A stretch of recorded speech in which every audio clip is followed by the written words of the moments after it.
Quero dizer da minha alegria e da minha satisfação em estar participando da comissão hoje, doutor André Mendonça, observando a maturidade dos debates que temos nessa casa. Durante esses 4 meses, o tema principal dessa indicação foi relegado a uma disputa política e ideológica num foco totalmente obtuso e que não interessa à população brasileira. A questão da religiosidade, da escolha ou da fé de uma pessoa.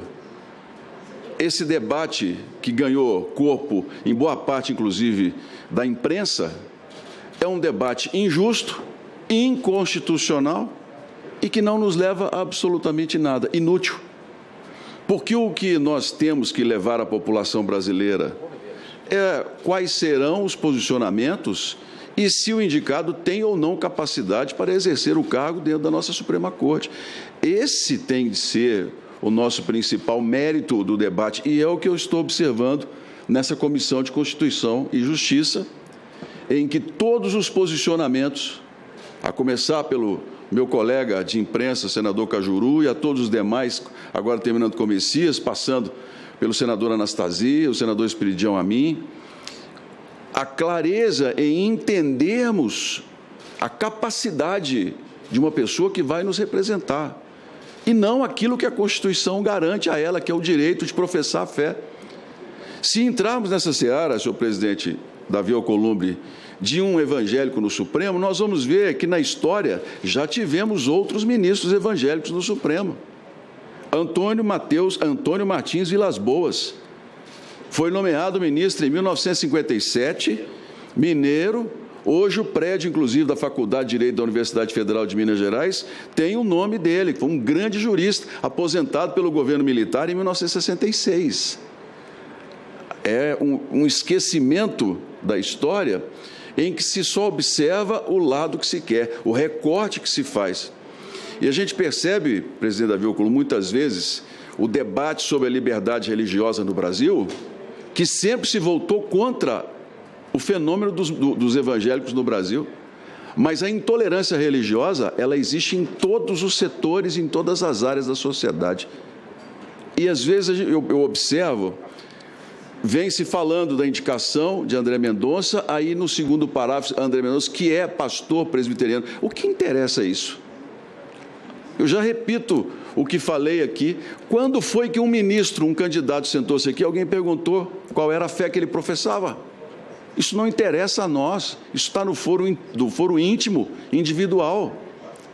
A população espera que nós façamos exatamente o que nós estamos oferecendo a todos aqui, maturidade política.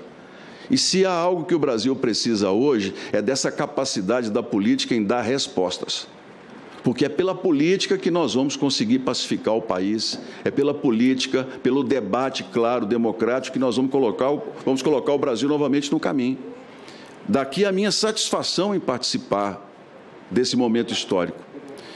E, ministro André, quero colocar um ponto para que Vossa Excelência possa responder e comentar de um assunto que eu entendo fundamental hoje na questão dos freios e contrapesos que Vossa Excelência citou na relação do Parlamento com a Suprema Corte.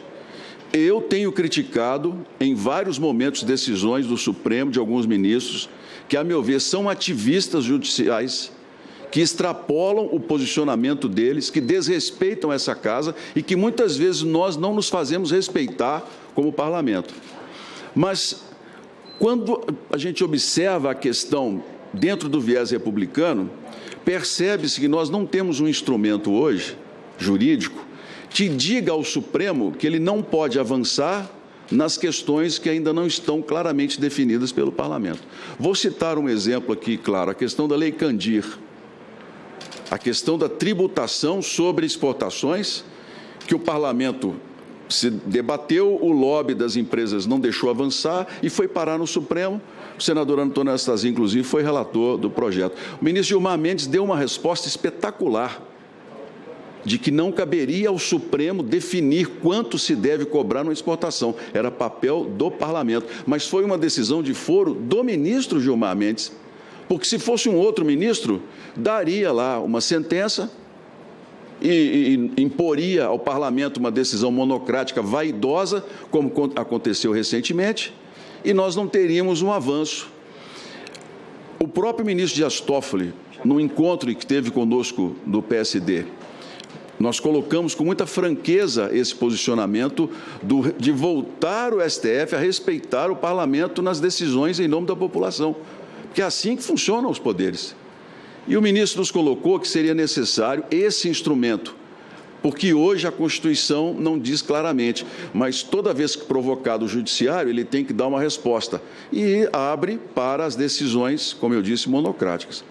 Eu gostaria que o senhor me dissesse se o senhor concorda com essa, vamos dizer assim, esse reequilíbrio com a criação de um instrumento jurídico em que, quando o Supremo for provocado por um assunto de comportamento, seja ele qual for, se não houver clareza na legislação, que o Supremo devolva ao Parlamento um questionamento para aí sim ser resolvido da maneira que nós devemos, que é pelo voto e pela representação popular que cada um de nós tem diante da população brasileira. E não os ministros que, como Vossa Excelência, são nomeados.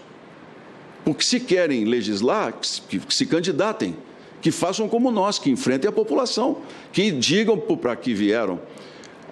Colocar limites, freios e contrapesos. Eu gostaria muito que o senhor se posicionasse sobre esse assunto, que eu entendo hoje um dos mais importantes para que a gente possa evitar as crises institucionais e devolver estabilidade ao país nas próximas crises que naturalmente virão pelo dinamismo da sociedade brasileira. Obrigado.